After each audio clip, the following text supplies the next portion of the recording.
สบายดีน้องๆทุกคนที่กำลังรับชมคลิปนี้มื้อนี้อาจารย์จะมาสอนเกี่ยวกับหลักการอ่านชื่อของอนงคธาตุหรือว่าธาตุผสมอนงคธาตุเนาะซึ่งจะแบ่งออกเป็น3กรณีดังนี้สำหรับกรณีที่1แม่น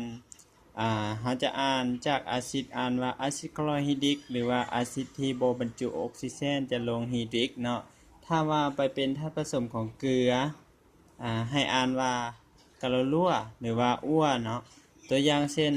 จากอาซิดคลอริดริกถ้าว่าเป็นธาตุผสมของเกลือจะเป็นนาตรีกะโลลัวตัวอย่าง2จากอาซิดฟลูออริดริกเมื่อเป็นเกลือจะอ่านว่าการซีฟลูออรัวบัดนี้จากอาซิดซัลฟูริดริกเป็นเกลือ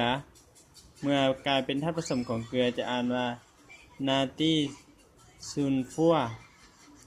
บัดนี้กรณีที่2จากอาซิดที่ลงท้ายด้วยอิกเมื่อกลายไปเป็นเกลือให้อ่านลงท้ายด้วยอัดหรืออาร์ตเสมอตัวอย่างจากอาซิดซัลฟูริกเมื่อเป็นเกลือจะอ่านว่านาตรีบัดนี้จากอาซิดคาร์บอนิกเมื่อไปเป็นเกลือจะอ่านว่าไมเยคาร์บอนัตบัดนี้จากอาซิดฟอสฟอริกเมื่อไปเป็นเกลือจะอ่านว่ากาลีฟอสฟัตจากอาซิดนีตริกไปเป็นเกลือจะอ่านว่ากาลีนีตรัส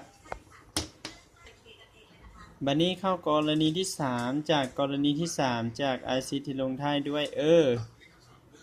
ถ้าไปเป็นเกลือให้อ่านลงท้ายด้วยอิทเสมอเช่นจากอาซิดซัลฟูเรอร์เมื่อไปเป็นเกลือนาตรีซัลฟิด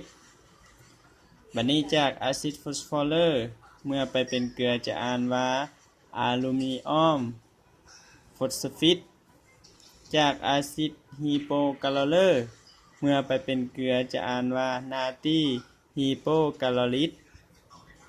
จากอาซิดแคลอเรอร์เมื่อไปเป็นธาตุผสมของเกลือจะอ่านว่าการซีแคลอริดหรือว่าการซีออมแคลอริดเนาะบัดนี้อาซิดที่ควรรู้ที่มีรูปร่างลักษณะคล้ายคือกัน